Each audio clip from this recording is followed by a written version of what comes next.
Uganda's population growth rate is one of the fastest in the world. Its population is now estimated at 35 million people, the majority being the youth.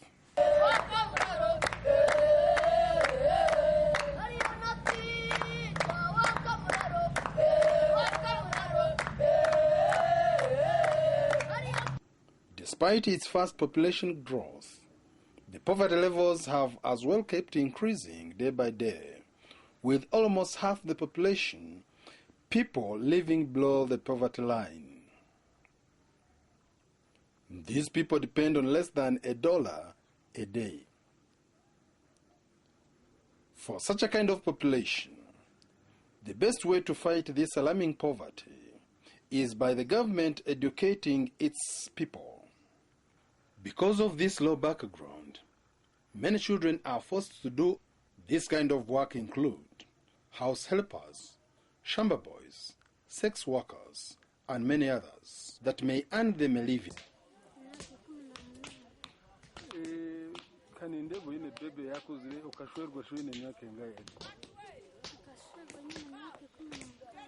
When you finish doing the quarrying, when you start breaking the stones, how do you feel? Do you feel comfortable or you feel tired? Children, for this reason, have extremely suffered under these terrible conditions because the labor laws in Uganda are not implemented. To another extent, families whose income is very low tend to use their children to make money to supplement their family budgets. In Kabale district, Chiola village, the entire community engage in stone quarrying, and this is almost the only commercial activity in the area.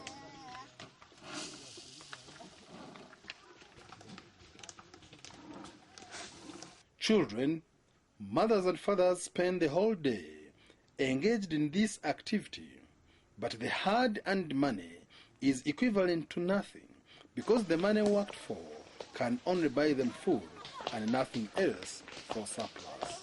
Many parents out there I talked to showed frustration because no alternative means have come their way to effect change of their lives.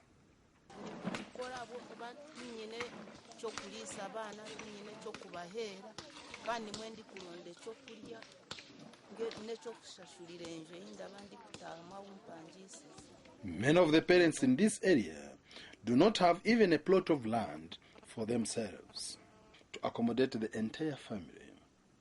With such conditions at hand, children go to street to look for survival. I have both men and women plus children. Even those who should be in school are also involved because their parents, some have no money to pay school fees. That's the reason why you see some children under 18 years are also involved. But we are trying to eliminate some, advising them to go back to school. Some of them, more especially women, lost their husband. Others are poor. They have no what to feed their children. How much does each person earn in this business? A day, yes, every day. How much do you pay them every day? It depends on the capability of a person. It's around 3,000. So when you work very hard, you get much more. But can children go up to that money, up to 3,000? Some. But very few. When they are about to 15 to 17 years, they may try to reach that amount. So like in the quarry, how many children could they be around this place? How many children are in this quarry and they are not going to school? There are more 100. More than 100. Is there anything the government is doing in this area to make sure that children go back to school? Most of the parents, about 80%, have no land, nowhere to dig, to earn a living. That's why they are here, involved in this stone making. And another thing, this work really is very tiresome because when you are involved in this kind of work, at your age of 40, you may not do anything for yourself.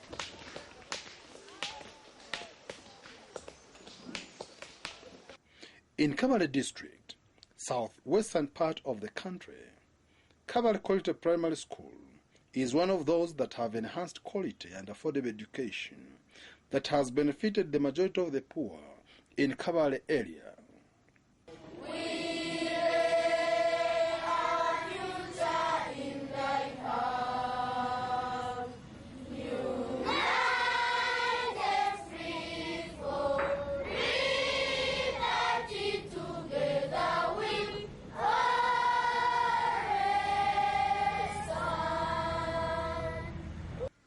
However, the school administration is constrained in recruiting more disadvantaged children due to limited resources. My name is Nisima Bren. I'm from Chion.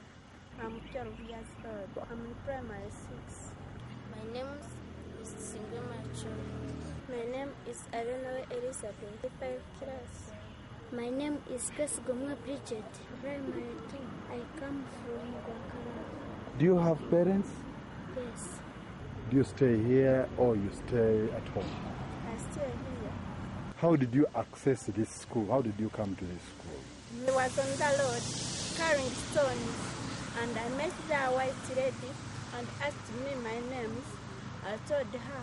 Afterwards, I stayed there for a long time, and they came looking for me. For me, they found me when I'm carrying stones, and they said that, do you like studying? And I said that, yes. I was not having the clothes and all the uniform they gave to me. And what do you want to be in future? I want to be a priest. So before you came to this place, what were you doing? Carry stones. So how do you enjoy the stay at this school? Oh, you are not feeling good that they removed you from the Quarry stone? I'm happy that they removed me from carrying stones. My name is Toxin. I come from Quarry. So who brought you here? Mama Linda. What is your best subject? Science. What do you want to be in the future? A nurse. My name is Councillor Catherine. I come from Kabale village. Do you have parents? Yes. They are there at home? Yes. What do? They also carry stones.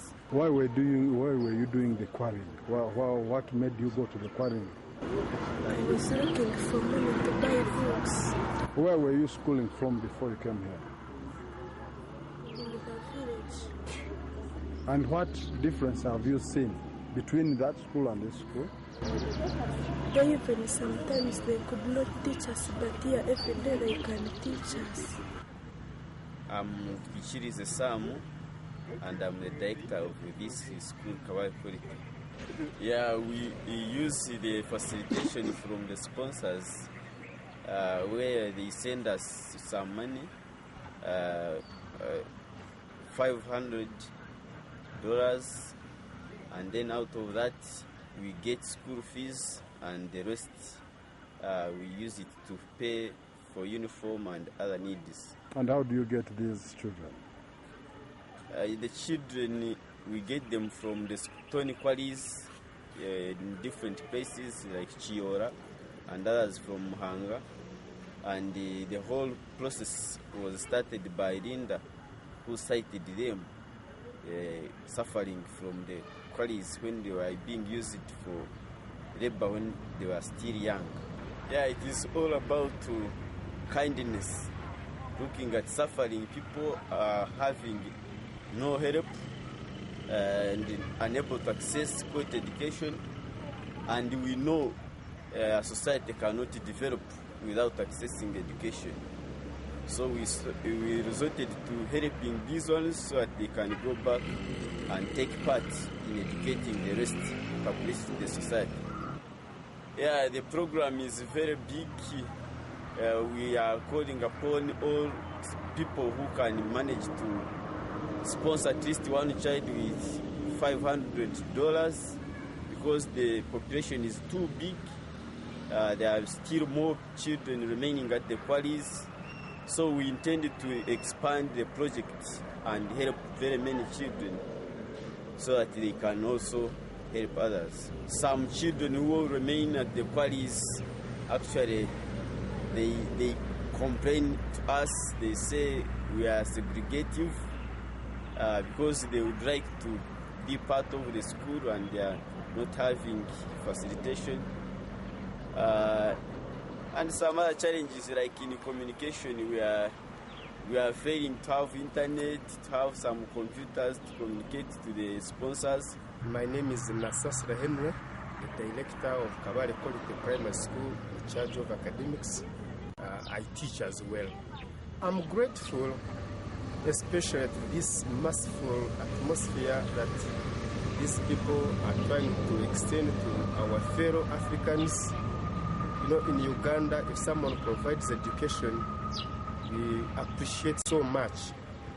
These pupils you see, whom they have sponsored in our school, they're actually doing well. And they are happy. The parents, when you go there, they jubilate, they welcome us with enthusiasm. And we as the school, we are very grateful for these pupils when we see them in school, participating in very many activities and doing well in class. I'm the one who normally lead them when they are writing. They normally bring the letters before we fax them. You find pupils very anxious in writing so many letters in appreciation.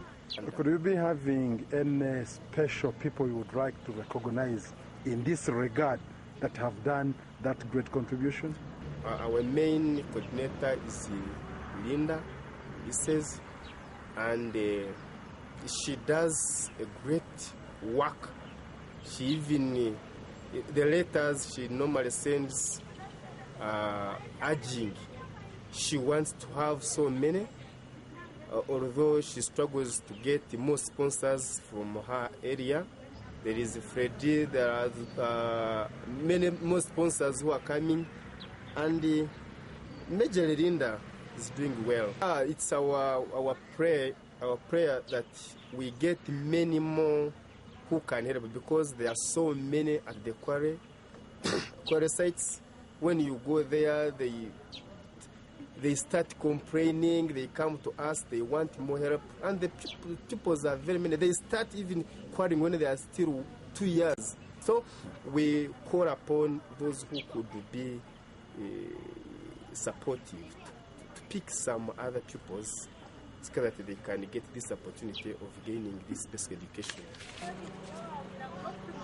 Children's fate remain at stake if no alternative measure is put in place to avert this growing trend of poverty. Responsibility lies in our hands, us, whose love for children is great. Be part of this great family and help the poor and vulnerable child of Africa through your support. Your contribution will automatically lift the lives of many children here in Africa for a better nation, a better generation to rejoice for the future world.